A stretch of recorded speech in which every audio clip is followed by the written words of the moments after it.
किया है। हालेलुया।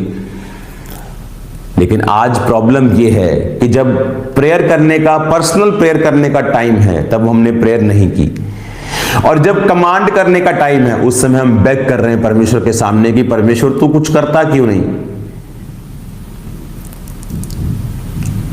जो लेडीज खाना बनाती उन्हें मालूम है, अगर सब मसाले एंड में डालेंगे तो वो पकेंगे नहीं। सब्जी बन गई तब मसाले डालने का कोई फायदा नहीं, और खाने वाला बोलेगा ये क्या बनाया है, और बनाने वाला बोलेगा कि सब डाला है। ना तो खाने वाले को मजा आ रहा है और बनाने वाले को भी पूरी मेहनत लगी है, लेकिन टाइमिंग गलत हो गई। जो चीज पहले डालनी थी वो बाद में डाली। कि जो प्रार्थना पहले करनी थी बाद में प्लीज प्लीज बेग बेग करके कोई फायदा नहीं, क्योंकि बाइबल कहती है परमेश्वर अगर हमें हैप्पीएस्ट न्यू ईयर बोलता है कि तेरा ईयर इस तरह से क्रिश्चियन लोग चमकेंगे, इस तरह से इनकी लाइफ में बरकत होगी, इस तरह से ये ग्लोरियस एटमॉस्फेयर में, ग्लोरियस थिंग्स में ये प्रवेश करेंगे 2023 में, उसका परमेश्वर हमें रोड मैप भी देता है। मेक श्योर आपका पर्सनल जो परमेश्वर के साथ समय है वो पूरा हो। मेक श्योर कि आप अथॉरिटीज के साथ प्रार्थना कर रहे हो। Make sure. हालेलुया। और इसी रीति के साथ बाइबल कहती है जो लोग इस वचन के ऊपर चलते हैं, क्या पैदा किया नेहेम्याह ने? उसने छुटकारा पैदा किया। अपनी कौम के लिए वो छुटकारे को लेके आया। अपने शहर की ग्लोरी को उसने स्थापित किया। आपकी लाइफ की ग्लोरी कैसे स्थापित होगी? जो ग्लोरी शैतान नशों में खत्म कर चुका। आपके परिवार में लोग नशा कर रहे हैं, कलेश कर रहे हैं, बीमारियां शैतान फैला चुका है, वो ग्लोरी खत्म करने वाली बात है। वो एक महिमा, ऐसी महिमा नहीं होनी चाहिए, ऐसी ग्लोरी परमेश्वर नहीं चाहता एक विश्वासी की लाइफ में। लेकिन वो कैसे होगी, वो कैसे परमेश्वर आप पे दया करेगा, उसका रोड मैप परमेश्वर ने हमें दिया है। कि अगर मुझे ग्लोरी को स्थापित करना है तो बाइबल कहती नेहेम्याह का संबंध परमेश्वर के साथ था। और जब वो धरती पे था, जब स्वर्गीय स्थानों में प्रार्थना कर रहा है, और उसके बाद जब धरती पे है तो कनेक्टेड है परमेश्वर के साथ, और फिर वो काम कर रहा है और परमेश्वर उसके कामों में उसको मुबारक कर रहा है।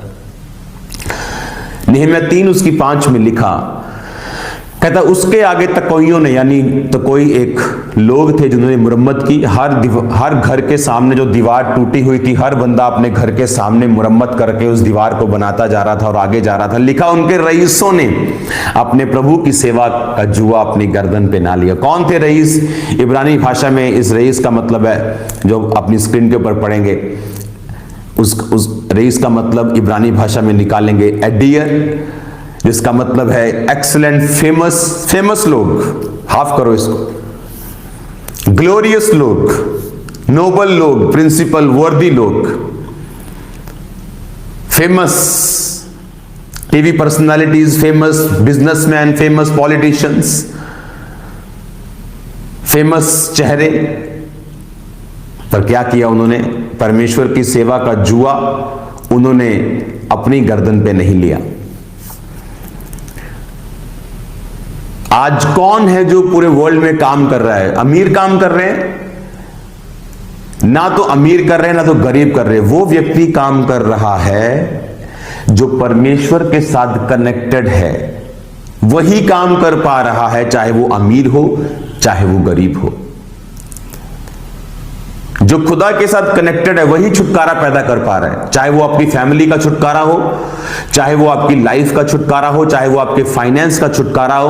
वो छुटकारा सिर्फ इसी रीति से पैदा होता है कि आप परमेश्वर के साथ आपके संबंध, और धरती के ऊपर जब आप सिचुएशंस फेस करते हैं, उन सिचुएशंस को कमांड करना, वचनों को, विश्वास के वचनों को बोलना, डिलीवरेंस के वचनों को बोलना, छुटकारे के वचनों को बोलना जो परमेश्वर ने आपके मुंह में दिए हैं। हालेलुया। उस टाइम देखो जो रईस थे, हाँ, एडीर, rice, powerful people, glorious God, हाँ, goodly, लॉर्डली, mighty people, Nobel people, वर्दी पीपल, फेमस पीपल, उन्होंने परमेश्वर की सेवा का जुआ अपने ऊपर नहीं लिया। उन्हें लगता था कि अगर हम इस जुआ को उठाएंगे तो हो सकता है हमें कल को फिल्में ना मिले, हो सकता है हमको कल को काम ना मिले, हो सकता है हमको कल को टिकट ना मिले, हो सकता है हमको कल को बिजनेस ना मिले, हो सकता है कल को हमको क्या ना मिले, लेकिन आपको ये बात हमेशा याद रखनी है, बाइबल कहती है धरती में तुम्हारा जीवन, धरती के ऊपर ऐसा जैसे घास उगती और कटती। परमेश्वर कहता है कि मेरे सामने 1000 साल ऐसे जैसे एक पहर। ये दिन, ये टाइम बीत गया, उसके बाद हम स्वर्ग में हैं, अनंत जीवन वहां बिताने वाले हैं, या तो अनंत शर्मिंदगी में या अनंत परमेश्वर की प्रेजेंस में। तो वहां याद रहेगा कि मैं धरती के ऊपर पॉलिटिशियन था लेकिन खुदा के काम नहीं आया, मैं धरती के ऊपर एक बिजनेसमैन था लेकिन परमेश्वर के काम नहीं आया, मैं धरती के ऊपर वेरी फेमस पर्सनैलिटी था लेकिन मैं परमेश्वर का, मैंने जुआ जो था अपने सिर पे नहीं लिया। और तब वहां पे ना तो स्वर्ग वाला नरक जा सकता है रूहें बचाने, ना तो नरक वाला स्वर्ग आ सकता है तौबा करके। परमेश्वर ने कहा उनके बीच में मैंने भारी गड्ढा ठहराया, यहीं पे करना है जो भी करना है। और हर बंदे की अलग अलग फाइट है। मेरी फाइट अलग थी, आपकी फाइट अलग है, अमीर की अलग है, फेमस की अलग है, गरीब की अलग है।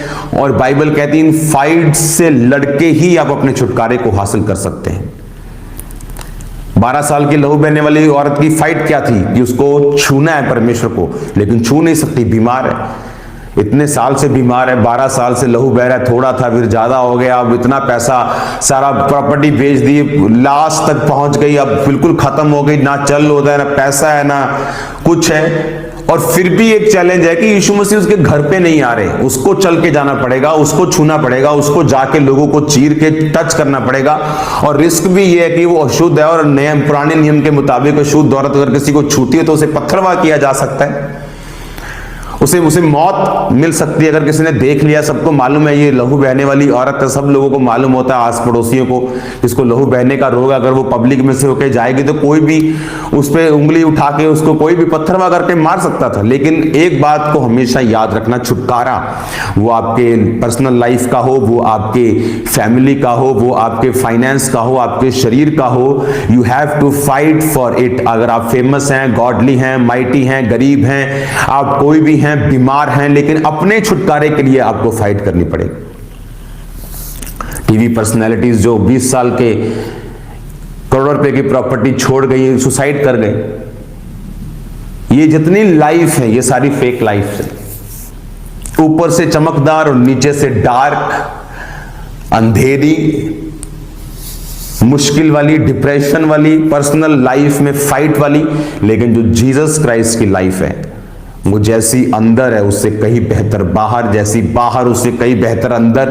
कंपटीशन चल रहा है, बेहतर कहां पे, अंदर है कि बाहर। Hallelujah, hallelujah. कंपटीशन चल रहा है अंदर और बाहर का। हाँ, इतनी बेहतर लाइफ है परमेश्वर में। और क्यों शैतान जुआ नहीं उठाने देता था उनको? उसकी ये फाइट है शैतान की। उसे मालूम है कि अगर एक अमीर व्यक्ति परमेश्वर की सेवा करेगा, वो अपने फाइनेंस से, अपने इन्फ्लुएंस से खुदाबंद की सेवा करेगा, तो मेरा काम घटेगा, शैतान का काम खत्म होगा। वो उनको अलग पचड़ों में डाल के रखता है। गरीब को वो अलग पचड़े में डाल के रखता है कि मेरे पास पैसा नहीं, मैं कैसे जाऊं, मैं कैसे सेवा करूं। लेकिन छुटकारा उसी में है जब आप अपने वातावरण, अपनी लाइफ की परिस्थितियां, चाहे वो अच्छी हो चाहे वो ना हो, उनको आप मौका नहीं देते और आप परमेश्वर के कामों को करते हैं। हालेलुया। नहीं तो क्या हो रहा था? सब पहले सलाहें हो रही थी, हाँ यार बनना चाहिए, यरूशलेम की शहरपनाह टूट चुकी है, हाँ बननी चाहिए, हाँ इसके फाटक जले हुए हैं, हाँ बनने चाहिए। अमीर बिजी थे अपना बिजनेस करने में, अपने गरीब भाइयों को ब्याज पे पैसा देने में, हाँ अन्य जातियों के बड़े बड़े लोगों के साथ बिजनेस डील चल रही हैं, बिजी थे। उनको लगता था कि ऐसे कामों में परमेश्वर के पड़ेंगे तो अपने काम में रुकावट आएगी, छोड़ो इसको। चाहे परमेश्वर के शहर की महिमा खराब हो रही थी। और किसने देखा? नेहम्याह ने। उसने कहा मैं ये नॉनसेंस बर्दाश्त नहीं करूंगा, मैं उठूंगा और काम करूंगा। हालेलुया। अगर आपके देश में कोई ये कहे कि क्रिश्चियनिटी कम हो रही, उसके जिम्मेवार आप लोग हैं, सीधे के सीधे सीधे जिम्मेवार। यस, आप लोग। आपको जाना है सुसमाचार लेके, आपको जाना है पम्फलेट्स लेके, आपको जाना है बाजारों में। परमेश्वर ने कहा sit and I will send someone to you. उसने कहा गो एंड प्रीच। कहां पे जाओ? जहां लोग हैं वहां जाओ, बाजारों में जाओ, गलियों में जाओ, मॉल्स में जाओ, स्टेशंस पे जाओ, बस स्टैंड्स पे जाओ, पब्लिक प्लेसेस पे जाओ, और डरो मत, मैं तुम्हारे साथ हूं। चिंता मत करना तुम क्या बोलोगे, यहोवा का आत्मा तुम्हारे अंदर से बोल पड़ेगा। हालेलुया।